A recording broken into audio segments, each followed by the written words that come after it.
நான் இந்த டாக்குமெண்ட் போயிடுறேன். ஓகேங்களா? ஓகே. ஸோ இப்போ எல்லா விசிபிளாக இருக்குது தானே எல்லாருக்கும்? ஓகே. ஸோ மெயினாக என்னென்னா இது வந்து மெயினாக நம்ம டிசைன் பண்ணியிருக்கிறது எதுக்கு அப்படின்னா, இன்ட்ராடே ட்ரேட் பண்ணுறதுக்கு தான் இது வந்து நம்ம டிசைன் பண்ணியிருக்கோம். மோஸ்ட்டாக இது வந்து எல்லா செக்மெண்ட்டுக்குமே இது யூஸ் ஆகும். ஓகேங்களா? நார்மலாக சரி நிஃப்டியோ பேங்க் நிஃப்டியோ இல்லை ஸ்டாக்ஸுக்கோ ஸ்பெசிஃபிக்காக இந்த செக்டாருக்கு மட்டும்தான் இது ஒர்க் ஆகும், இல்லை மற்ற செக்டாருக்கு இது ஒர்க் ஆகாது அப்படிலாம் கிடையாது. இது வந்து எல்லா செக்டாருக்குமே ஒர்க் ஆகும். இது வந்து கிளியராக ஒரு பை அண்ட் செல்லோட இண்டிகேஷனை வந்து கிளியராக கொடுக்கும் with higher probability of winning rate. இதோட வின்னிங் ரேட் வந்து ரொம்ப ரொம்ப அதிகம். அதேமாதிரி ப்ராப்பர் ரூல்ஸ் வச்சு நீங்கள் எடுக்கிறப்ப உங்களுக்கு லாஸ்ன்றது ரொம்ப ரொம்ப கம்மியாக இருக்கும். ஓகேங்களா? ஸோ இதுக்கு ரெக்குவயர்மெண்ட் அப்படின்னு பார்த்தீங்கன்னா ட்ரேடிங் வியூவோட பேசிக் சப்ஸ்கிரிப்ஷன் அப்படின்னா எசென்சியல் அப்படின்னு ஒரு சப்ஸ்கிரிப்ஷன் இருக்குது. ஸோ அந்த பேசிக் சப்ஸ்கிரிப்ஷன் வந்து நம்ம போடுற மாதிரி வரும். அது இயர்லி பார்த்தீங்கன்னா ஆஃபர் பீரியடில் அரௌண்ட் 10,000 கிட்ட சார்ஜ் பண்ணுவாங்க. சப்போஸ் எனக்கு ஆஃபர் பீரியடில் நான் போடல, மற்ற டைமில் நான் போடுறேன் அப்படின்னா அரௌண்ட் 17K கிட்ட வரும் பர் இயரு. ஸோ அதை நீங்கள் போடுறது மஸ்ட்டு. அதேமாரி ப்ரோக்கிங் டெர்மினலில் எனக்கு பேசிக் நாலேஜ், இப்போ ஒரு கேண்டில் ஸ்டிக்னால் என்ன, அதில் என்ன டிஃப்ரெண்ட் வெரைட்டிஸ் ஆஃப் கேண்டில்ஸ் என்னென்னலாம் இருக்குது, அதேமாரி சார்ட் பேட்டர்ன்ஸ்லாம் என்னென்ன சார்ட் பேட்டர்ன்ஸ் இருக்குது அப்படின்றது ஒரு பேசிக் நாலேஜ் நம்மளுக்கு தெரிஞ்சிருக்கணும். அதேமாதிரி ப்ரோக்கிங் டெர்மினலில் ஒரு ஆர்டர் ஜிரோதா இல்லை க்ரோ அப்ஸ்டாக்ஸு சாய்ஸு என்ரிச்சு குட்வில், ஸோ இதுமாதிரி எந்த ஒரு ப்ரோக்கிங் பிளாட்ஃபார்ம் நீங்கள் எடுத்துக்கிட்டாலும் அதில் ஒரு பை ஆர்டரோ இல்லை ஒரு செல் ஆர்டரோ எப்படி போடணும் அப்படின்றதுக்கான ஒரு பேசிக் நாலேஜ் நம்மளுக்கு தெரியணும். சப்போஸ் அது இல்லை, நான் புதுசு இப்போ தான் நான் இன்ட்ரடியூஸ் ஆகிற மார்க்கெட்டுக்கு அப்படின்னா நம்ம அதுக்குன்னு தனியாக எப்படி பண்ணுறதுன்றதுக்கான கைடன்ஸும் நான் கொடுக்குறோம். ஓகேங்களா? ஸோ அதேமாதிரி கரண்ட் செக்மெண்ட்டை பொறுத்த வரைக்கும் நம்ம இந்த டூலை வச்சு பேக் டெஸ்ட் பண்ணது அப்படின்னா இந்த செக்மெண்ட்ஸில் எல்லாமே நம்ம பேக் டெஸ்ட் பண்ணியிருக்கோம். பேக் டெஸ்ட் மீன்ஸ் லைவில் ட்ரேட் பண்ணி டெஸ்ட் பண்ணியிருக்கோம். ஸோ இப்போ பார்த்தீங்கன்னா Nifty, bank Nifty, mid cap Nifty, fin Nifty, Sensex, bank X, so இந்த 6 தான் நம்ம இந்தியாவோட மேஜரான இண்டெக்ஸ். ஓகேங்களா? ஸோ இண்டெக்ஸ் அப்படின்னா ஆல்ரெடி நான் சொல்லியிருப்பேன், ஒரு கலெக்ஷன் ஆஃப் ஸ்டாக்ஸை தான் நம்ம இண்டெக்ஸாக நம்ம குறிப்போம். இதில் ட்ரேடிங் வியூவில் சென்செக்ஸ் அண்ட் பேங்க் எக்ஸ் பார்த்தீங்கன்னா ஒரு 15 நிமிஷம் டிலேவாக தான் நம்மளுக்கு டேட்டா வரும். ஓகேங்களா? ஸோ அதுக்கு நான் ரியல் டைம் டேட்டா எனக்கு வேணும் அப்படின்னா இயர்லி பார்த்தீங்கன்னா 5,000 சார்ஜ் பண்ணுறாங்க ட்ரேடிங் வியூவில். அதை பே பண்ணிட்டோம் அப்படின்னா நம்மளுக்கு ரியல் டைம் டேட்டா வந்து அக்சசபிளாக இருக்கும். அதேமாதிரி கமாடிட்டி பொறுத்த வரைக்கும் குரூடாயில் ஃபியூச்சர்ஸில் குரூடாயில் மினி மைக்ரோ, அதேமாதிரி நேச்சுரல் கேஸ்லேயும் மினி மைக்ரோ இருக்குது, கோல்டுலேயும் மினி மைக்ரோ, அதேமாதிரி சில்வர் மினி மைக்ரோ. இதெல்லாம் என்ன அப்படின்னா இதெல்லாம் டிஃப்ரெண்ட் டைப் ஆஃப் கமாடிட்டி. ஓகேவா? MCXன்னு சொல்லுவாங்க, மல்டி கமாடிட்டி எக்ஸ்சேஞ்சுன்னு சொல்லுவாங்க. இதை பொறுத்து இப்போ ஒரு கோல்டோட விலை வந்து இன்றைக்கி தேதியில் 1 lakh விற்கிது அப்படின்னா, 22 கேரட் 1 lakh விற்கிது அப்படின்னா அது நெக்ஸ்ட் நாளைக்கு வந்து 1,05,000 இல்லை 99,000 வருமான்றதை இந்த கான்ட்ராக்ட் மூலயமா நம்ம ஈஸியாக தெரிஞ்சுக்கலாம். ஓகேங்களா? ஸோ அதேமாரி குருடாயில்ன்றது கச்சா எண்ணெய்ன்னு சொல்லுவாங்க. ஸோ அந்த கச்சா எண்ணெயிலேருந்து தான் நம்ம petrol, diesel, white petrol, so இது மாதிரி மல்டிபிள் விஷயத்தை வந்து நம்ம பிரித்து எடுக்கிறாங்க. ஸோ அதோட விலைவாசி வந்து எப்படி இருக்குன்றத இந்த பர்டிகுலர் கான்ட்ராக்ட் வச்சு தான் டிசைட் பண்ணுவாங்க. ஸோ நம்ம ட்ரேட் பண்ணுறது வந்து மல்டி கமாடிட்டி எக்ஸ்சேஞ்ச். ஓகேங்களா? ஸோ அதுமாதிரி லண்டனில் ஒரு பர்டிகுலர் ட்ரேட் சென்டர் இருக்குது. ஸோ அவங்க ட்ரேட் பண்ணுறதை வச்சு தான் குளோபலாக அந்த மதிப்பு வந்து எப்படி இருக்குன்றதை நிர்ணயம் பண்ணுவாங்க. ஸோ இப்போ நம்ம பார்க்குறது வந்து MCX. ஓகேவா? ஸோ இதில் சில்வரோட ப்ரைஸ் வந்து எப்படி இருக்குன்றத நம்ம இந்த பர்டிகுலர் இன்ஸ்ட்ருமெண்ட்டை வச்சு நம்ம ஜட்ஜ் பண்ணிக்கலாம்.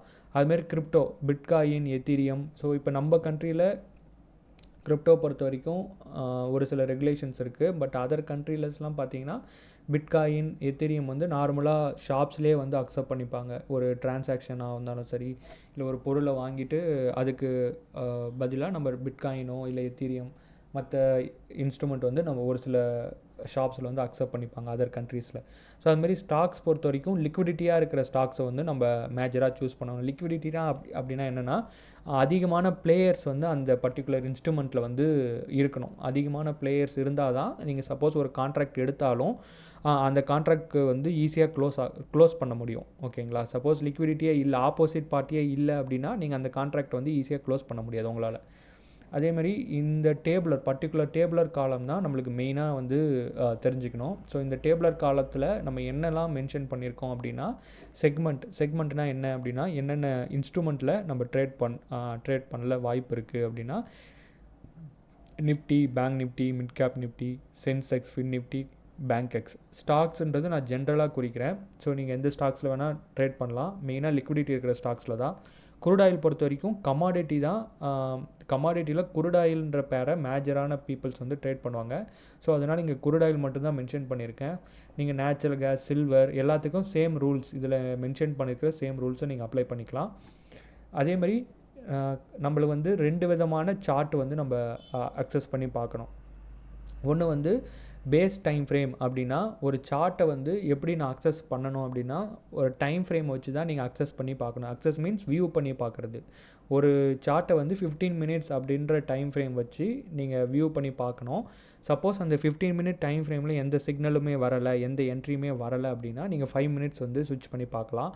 ஸோ நான் மேக்ஸிமம் எல்லா யூசர்ஸுக்கும் என்ன நான் சஜஸ்ட் பண்ணுறது அப்படின்னா, ஒரு சிஸ்டமோ இல்லை ஒரு டெஸ்க்டாப் இல்லை லேப்டாப்போ எந்த ஒரு டூல் எடுத்துட்டாலும் அதை வந்து 2 ஸ்ப்ளிட் ஸ்க்ரீனாக போட்டுக்கோங்க. ஸ்ப்ளிட் ஸ்க்ரீனாக போட்டுட்டு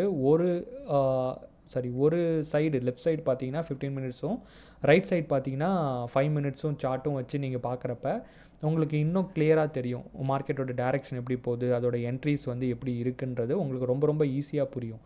ஓகேங்களா? அதேமாதிரி பேங்க் நிஃப்டிக்கு பார்த்தீங்கன்னா base time frame, that means 30 நிமிஷம்ன்ற டைம் ஃப்ரேமில் தான் அந்த சார்ட்டை வந்து வியூ பண்ணி பார்க்கணும். இன்னொரு சைடில் பார்த்தீங்கன்னா 15 மினிட்ஸ் சார்ட்டை வந்து நீங்கள் ரன் பண்ண விடணும்.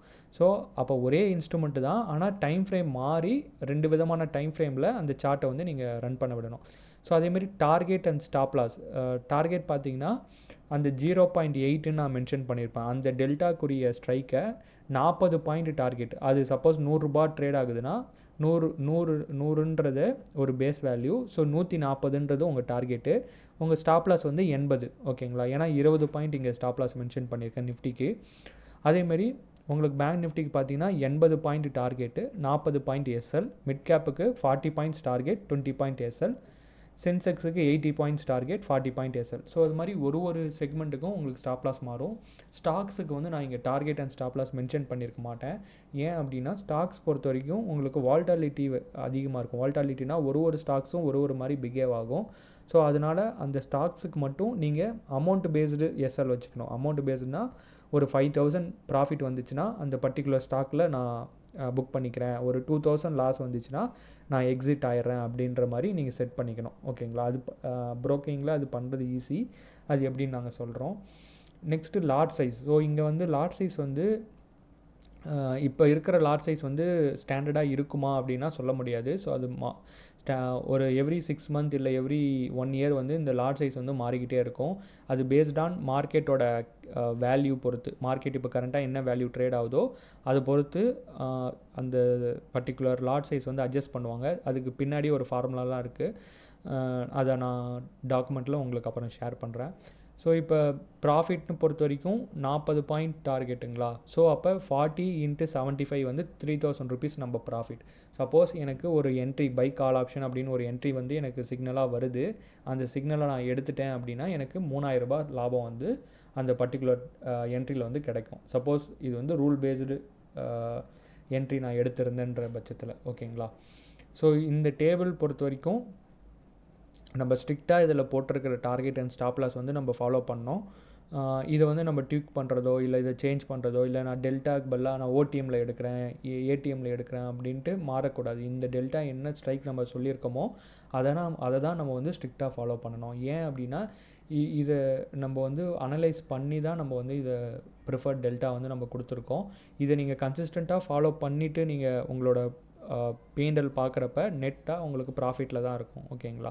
ஸோ அதேமாதிரி என்ட்ரி பொறுத்த வரைக்கும் பார்த்தீங்கன்னா ஒன்ஸ் உங்களுக்கு சிக்னல் வந்து வருது அப்படின்னா நீங்கள் வந்து 1 மினிட் பஃபர் டைம் வச்சு தான் நீங்கள் வந்து ட்ரேட் எடுக்கணும். ஓகேங்களா? இந்த 1 மினிட் பஃபர் டைம்ன்றது நம்ம ஒரு வேலிட் என்ட்ரி அப்படின்னு ஒரு கான்செப்ட் இருக்குது. அந்த வேலிட் என்ட்ரிக்கு தான் நம்ம 1 மினிட் பஃபர் டைம் வந்து நம்ம வைக்கிறோம். ஓகேங்களா? அந்த 1 மினிட் பஃபர் டைம் வச்சு தான் நம்ம அந்த என்ட்ரியை வந்து ப்ளேஸ் பண்ணுறோம். ஒரு எக்ஸாம்பிளுக்கு 10 மணிக்கு எனக்கு என்ட்ரி வருது அப்படின்னா 10:01 வந்து நீங்கள் ஆர்டரை வந்து ப்ளேஸ் பண்ணணும். ஓகேங்களா? அது கால் ஆப்ஷனாக இருக்கலாம் இல்லை புட் ஆப்ஷனாக இருக்கலாம். எது எது வேணால் இருந்தாலும் நீங்கள் 10:1க்கு நீங்கள் அந்த ஆர்டரை வந்து நீங்கள் ப்ளேஸ் பண்ணுறீங்க. அதேமாதிரி எக்ஸிட் க்ரைட்டீரியா பொறுத்த வரைக்கும் ரெண்டு விதமான எக்ஸிட் க்ரைட்டீரியா இருக்குது. ஒன்று வந்து சப்போஸ் ஒரு என்ட்ரி வருது அப்படின்னா நான் ரூல் பேஸ்டு விதமாக நான் போடணுமா, தட் மீன்ஸ் 40 பாயிண்ட் தான் நான் டார்கெட் வைக்கணுமா, இல்லை நான் spot based target, that means அந்த சார்ட்லேயே வந்து ஒரு டார்கெட்டாக மென்ஷன் ஆகும். ஒரு க்ரீன் கலர் டாட் மாரி இருக்கும் கால் ஆப்ஷனுக்கு, அதேமாரி ரெட் கலர் டாட் மாரி இருக்கும் புட் ஆப்ஷனுக்கு. ஸோ அது வரைக்கும் நான் ஹோல்ட் பண்ணலாமா நான் எடுத்த பொசிஷனை அப்படின்றத ரெண்டு விதமான எக்ஸிட் க்ரைட்டீரியா வந்து இதில் வச்சுருக்கோம். ஸோ அதை நான் பேக் டு பேக் ஸ்லைட்ஸில் நான் சொல்கிறேன். லாட் சைஸ் பொறுத்த வரைக்கும் இனிஷியலாக நீங்கள் ட்ரேட் பண்ணுறப்ப, இந்த சிஸ்டத்தை வச்சு நீங்கள் ட்ரேட் பண்ணுறப்ப ஃபஸ்ட்டு ஒரு லாட்டை வச்சு நீங்கள் ட்ரேட் பண்ணுங்கள். இந்த சிஸ்டம் எனக்கு ஈஸியாக புரியுது, என்னால் அடாப்ட் பண்ணிக்க முடியுது, என்னால் இதை பார்த்தோன்னே என்னால் அண்டர்ஸ்டாண்ட் பண்ணிக்க முடியுது அப்படின்னா அதுக்கப்புறம் மேக்ஸிமம் 2 லாட்ஸ் இல்லை 3 லாட்ஸ் வந்து வச்சு நீங்கள் ட்ரேட் பண்ணுங்கள். ஒன்ஸ் ப்ரொஃபிஷன் ஆனதுக்கப்புறமா நீங்கள் லாட் சைஸ் வந்து இன்க்ரீஸ் பண்ணுங்கள். இனிஷியல் ஸ்டேஜில் வெறும் 1 லாட் வச்சு நீங்கள் ட்ரேட் பண்ணுங்கள். ஓகேங்களா? அதேமாதிரி ஒரு இன்ட்ராடே எக்ஸிட் டைம் பொறுத்த வரைக்கும் பார்த்திங்கன்னா 3 மணிக்கு நம்ம என்ன பொசிஷன் லாஸோ ப்ராஃபிட்டோ நம்ம வந்து எக்ஸிட் பண்ணிடணும். ஓகேங்களா? அதே மாதிரி இப்போ ஒரு பொசிஷன் நான் கால் ஆப்ஷன் வந்து காலையில் எடுத்துடுறேன், 9:30 மணிக்கு கால் ஆப்ஷன் வந்திருக்கு, நான் கால் ஆப்ஷன் என்ட்ரி போட்டுட்டேன். ஆனால் நீங்கள் எஸ்எல் ஹிட் ஆகாத வரைக்கும், உங்கள் எஸ்எல் வந்து ஹிட் ஆகாத வரைக்கும் இன்பிட்வீன் நடுவில் வேறு எதுனா சிக்னல் வந்தாலும் அந்த சிக்னலை வந்து நீங்கள் கன்சிடர் பண்ணக்கூடாது. ஓகேங்களா? ஸோ எஸ்எல் ஹிட் ஆகாத வரைக்கும் ஒன்ஸ் நீங்கள் மார்னிங் என்ன பொசிஷனில் என்ட்ரி ஆனீங்களோ அந்த பொசிஷனை அப்படியே நீங்கள் பிளைண்டாக ஹோல்ட் பண்ணலாம் உங்கள் டார்கெட் ஹிட் ஆகிற வரைக்கும். ஓகேங்களா? இன்பிட்வீன் வேறு ஒரு சிக்னல் வருது, புட் ஆப்ஷன் வருது, இல்லை கால் ஆப்ஷன் வருது, நான் இதை குவிட் பண்ணிவிட்டு அதுக்கு போயிடலாமா அப்படின்னா போகக்கூடாது. மார்னிங் என்ன பொசிஷன் எடுத்தீங்களோ அதை டார்கெட் ஹிட் ஆகிற வரைக்கும் நீங்கள் ஹோல்ட் பண்ணுங்கள் கான்ஃபிடென்ட்டாக. ஓகேங்களா? அதேமாதிரி வேலிட் என்ட்ரிஸ் அப்படின்னு ஒரு கான்செப்ட் சொல்லியிருக்கேன்ல, ஸோ அந்த வேலிட் என்ட்ரிஸ் அப்படின்னு ஒரு கான்செப்ட் வந்துச்சு, நான் ரிஸ்க் எடுக்க ரெடி, நான் ஸ்டாப் லாஸ் போட்டுட்டு அந்த பர்டிகுலர் டைரெக்ஷனை அந்த ட்ரெண்டை வந்து நான் ரைட் பண்ண ரெடி அப்படின்னா நீங்கள் வந்து ஸ்டாப் லாஸ் போட்டுட்டு ஓப்பன் டார்கெட் விடணும். ஓகேங்களா? ஓப்பன் டார்கெட் மீன்ஸ் அந்த பர்டிகுலர் அந்த ட்ரெண்டை வந்து நீங்கள் கான்ஃபிடென்ட்டாக ரைட் பண்ணலாம். ஓகேங்களா? மேக்ஸிமம் ஆஃப் த டைம் பார்த்தீங்கன்னா உங்களுக்கு ஸ்டாப் லாஸ் ஹிட் ஆகாமல் அன்றைக்கி என்டையர் டேவும் அந்த ட்ரெண்டில் தான் மார்க்கெட் வந்து ட்ராவல் ஆகும். ஓகேங்களா? அதுமாதிரி அதர் என்ட்ரிஸ் அப்படின்னு இருக்குல்ல, அந்த அதர் என்ட்ரிஸ் பொறுத்த வரைக்கும் நீங்கள் வந்து உங்கள் மேலே நான் அந்த டேபிளர் காலத்தில் போட்டிருக்க ரூல் பேஸ்டு டார்கெட் வந்து நீங்கள் மென்ஷன் பண்ணலாம். ஓகேங்களா? ஸோ இந்த அதர் என்ட்ரிஸில் ஃபிக்ஸ்டு எஸ்எல் அண்ட் டார்கெட் நம்ம அந்த டேபிளர் காலத்தில் மேலே நான் மென்ஷன் பண்ணியிருக்கேன்ல, ஸோ அந்த டேபிளர் காலத்தில் இருக்கிற fixed target and fixed stop loss வந்து நம்ம மெயின்டைன் பண்ணணும். ஓகேங்களா? ஸோ இப்போ இதில் இன்னொரு கான்செப்ட் இருக்குது. இன்னொன்று என்ன அப்படின்னா அட்ஜஸ்ட்மெண்ட் என்ட்ரி அப்படின்னு ஒரு கான்செப்ட். அட்ஜஸ்ட்மெண்ட் என்ட்ரி அப்படின்னா என்னென்னா, இப்போ நான் ஒரு என்ட்ரி வந்து எடுத்துட்டேன், 9:30 கால் ஆப்ஷன் அப்படின்னு ஒரு சிக்னல் வந்திருக்கு, நான் ஒரு என்ட்ரி வந்து ப்ளேஸ் பண்ணிட்டேன். ப்ளேஸ் பண்ணதுக்கப்புறம் ஒரு 9:40க்கு ஒரு 10 நிமிஷம் கழித்து பார்த்தீங்கன்னா என்னோடய ஸ்டாப் லாஸ் வந்து ஹிட் ஆகிடுச்சு. ஓகேங்களா? ஸ்டாப் லாஸ் மீன்ஸ் 20 பாயிண்ட் வந்து எனக்கு ஹிட் ஆகிடுச்சு. அப்போ என்ன பண்ணணும், பதட்டப்படாமல் என்ன பண்ணணும் அப்படின்னா 1 மினிட் கழிச்சு, ஓகேங்களா, 1 நிமிஷம் கழிச்சு, தட் மீன்ஸ் 9:41க்கு போயிட்டு நான் புட் சைடு என்ட்ரி வந்து எடுக்கணும். Put side means opposite direction. That means market upside போகுது அப்படின்னு நான் பை கால் ஆப்ஷன் எடுத்துட்டேன். என்னோடய ஸ்டாப் லாஸ் வந்து 9:40க்கு 10 நிமிஷம் கழிச்சு என்னோடய டார்கெட் ஹிட் ஆகலை, என்னோடய எஸ்எல் தான் ஹிட் ஆச்சு. ஹிட் ஆனதுக்கப்புறம் 9:41க்காக போயிட்டு நான் புட் ஆப்ஷனோட என்ட்ரி வந்து நான் போடுறேன். ஓகேங்களா? அப்படி போடுற பட்சத்தில் என்ன ஆகும் அப்படின்னா மேக்ஸிமம் ஆஃப் த டைம் பார்த்தீங்கன்னா நீங்கள் இனிஷியல் பொசிஷனில் மேக் பண்ண லாஸ் இருக்குல்ல, அந்த 1500 லாஸை வந்து நெக்ஸ்ட்டு பொசிஷனில் எடுக்கிறப்ப அதில் வர ப்ராஃபிட்டு இதில் டேலி ஆகிறப்ப உங்களுக்கு நெட்டாக பார்த்தீங்கன்னா நீங்கள் ப்ராஃபிட்டில் தான் இருப்பீங்க. ஏன்னா ஃபஸ்ட் இதில் உங்களுக்கு 20 பாயிண்ட்ஸ் லாஸ் கிடச்சிருக்கும், செகண்ட் இதில் 40 பாயிண்ட்ஸ் ப்ராஃபிட் வந்து கிடச்சிருக்கும். அப்போ டேலியாக நெட்டாக பார்க்குறப்ப பார்த்தீங்கன்னா 20 பாயிண்ட் வந்து ப்ராஃபிட்டில் தான் நீங்கள் இருப்பீங்க. இது வந்து நம்மளுக்கு இந்த ரூல்ஸ் வந்து ரொம்ப சிம்பிளாக தான் இருக்கலாம், பட் இதை வந்து நம்ம பேக் டெஸ்ட் பண்ணி தான் அந்த ரூல்ஸ் வந்து நம்ம கொண்டு வந்திருக்கோம். ஸோ இதை நீங்கள் லைவில் அப்ளை பண்ணுறப்ப இதோட ரிசல்ட் வந்து ரொம்ப எப்படி சொல்கிறது, ஒரு இம்ப்ரெசிவாக இருக்கும் உங்களுக்கு. ஏன்னா நார்மலாக ஒரு ஸ்டாப் லாஸ் ஹிட் ஆச்சுன்னா நம்ம என்ன பண்ணுவோன்னா ஒரு 1/2 hour கழிச்சியோ இல்லை 1 hour கழிச்சியோ நியூவாக எதனா ஒரு செட்டப் வருதா, நியூவாக ஒரு என்ட்ரி வருதா அப்படின்ற பார்த்து தான் நம்ம ஒரு ட்ரேடை வந்து எடுத்துகிட்ருப்போம் இது வரைக்குமே. பட் நீங்கள் அந்த ஸ்டாப் லாஸ் ஹிட் ஆனதுக்கப்புறம் ஒரு 1 minute கழித்து ஒரு ஆப்போசிட் டைரெக்ஷனில் ஒரு என்ட்ரி எடுக்கிறப்ப நீங்கள் இனிஷியலாக ஃபேஸ் பண்ண லாஸை வந்து நெக்ஸ்ட்டு ட்ரேடு வந்து ரெக்கவர் பண்ணி தருது. ஓகேங்களா? இது வந்து ஒரு 20 ஸ்டாப் லாஸ் தொடர்ந்து அடிக்குது, நான் இதே செட்டப் இந்த இப்போ அட்ஜஸ்ட்மெண்ட்டுன்னு ஒரு கான்செப்ட் சொல்கிறேன்ல, ஸோ இந்த கான்செப்டை நான் அப்ளை பண்ணிட்டு வரேன் அப்படின்னா 15 நாள் டு அதான் ஒரு 16 நாள் வரைக்குமே உங்களுக்கு ப்ராஃபிட்டு கொண்டு வரதுக்கான வாய்ப்புகள் தான் ரொம்ப ரொம்ப அதிகம். இதை நீங்கள் லைவில் கூட பேக் டெஸ்ட் பண்ணி பார்க்கலாம், இல்லை ஒரு பேப்பர் ட்ரேடிங் மாதிரி கூட நீங்கள் செக் பண்ணி இதை டெஸ்ட் பண்ணி பார்க்கலாம். சேம் அதே மாதிரி ஒரு புட் சிக்னல் வருது, நான் எடுத்துட்டேன், ஆனால் எனக்கு எஸ்எல் வந்து ஹிட் ஆகிடுச்சு. அப்போ நான் ஆப்போசிட் என்ன எடுக்கணும்? கால் ஆப்ஷன் வந்து எடுக்கணும். ஓகேங்களா? சப்போஸ் எஸ்எல் ஹிட் ஆனதுக்கப்புறம் நான் கால் ஆப்ஷன் 1 நிமிஷம் கழிச்சு, சப்போஸ் 9:40க்கு என் எஸ்எல் ஹிட் ஆச்சுன்னா 9:41க்கு நான் கால் ஆப்ஷன் போயிருந்தேன் அப்படின்னா நான் ஃபஸ்ட்டு பொசிஷனில் ஃபேஸ் பண்ண லாஸை வந்து நான் ரெக்கவர் பண்ணிக்கலாம். ஓகேங்களா? ஓகே அதில் நோட்டில் தான் இங்கே மேலே நான் மென்ஷன் பண்ணியிருப்பேன். மோஸ்ட் கேஸ் வந்து மார்க்கெட் வந்து moves in opposite direction after SL hit. உங்கள் எஸ்எல் ஹிட் ஆகுது அப்படின்னா என்ன அர்த்தம் அப்படின்னா மார்க்கெட் வந்து வேறு ஒரு டைரக்ஷனில் நம்மளை ட்ராப் பண்ணி கொண்டு போக போகிறான் அப்படின்றதுக்கான ஒரு இண்டிகேஷன். ஓகேங்களா? ஸோ இந்த டாக்குமெண்டேஷனில் வேலிட் என்ட்ரி, ஆப்போசிட் என்ட்ரி அப்படின்னு டிஃப்ரெண்ட் டைப் ஆஃப் கான்செப்ட் வந்து மென்ஷன் பண்ணியிருப்போம். ஸோ இந்த டாக்குமெண்டேஷன் அந்த செஷன் முடித்ததுக்கப்புறம் நான் உங்களுக்கு சென்ட் பண்ணுறேன், அதை கோத்ரூ பண்ணி பாருங்கள், ஈஸியாக புரியும். பட் இதை கட் ஷார்ட் பண்ணி ஒரு எக்ஸலாக நம்ம வந்து இங்கே ப்ரொடியூஸ் பண்ணியிருக்கோம். இந்த எக்ஸல் பார்த்திங்கன்னா ஒரு சீட் ஷீட் மாதிரி, நம்ம நார்மலாக ஒரு இஃபெல்ஸ் கண்டிஷன் ஃப்ளோ சார்ட் மாதிரி நம்ம ரெடி பண்ணுவோம்ல, சேம் அதே கான்செப்ட் தான். ஸோ இந்த சீட் ஷீட்டை வச்சு ஒரு என்ட்ரியை நம்ம ஒரு அனலைஸ் பண்ணி பார்க்குறப்ப நம்மளுக்கு ஈஸியாக அது என்ன விதமான என்ட்ரிஸ், அங்கே வந்து நான் என்ன ஒரு கால் ஆப்ஷனோ இல்லை புட் ஆப்ஷனோ எடுத்திருப்பேன் அப்படின்றது ஈஸியாக புரியும். ஓகேங்களா? சேம் இந்த 12 சினாரியோ தான் நான் அந்த டாக்குமெண்ட்டில் வித் ஸ்க்ரீன்ஷாட்டு வித் எக்ஸ்ப்ளனேஷனோட போட்டிருப்பேன். இதை நான் செஷன் முடித்ததுக்கப்புறம் நான் ஷேர் பண்ணுறேன், நீங்கள் க்ரோ த்ரூ பண்ணி பாருங்கள்.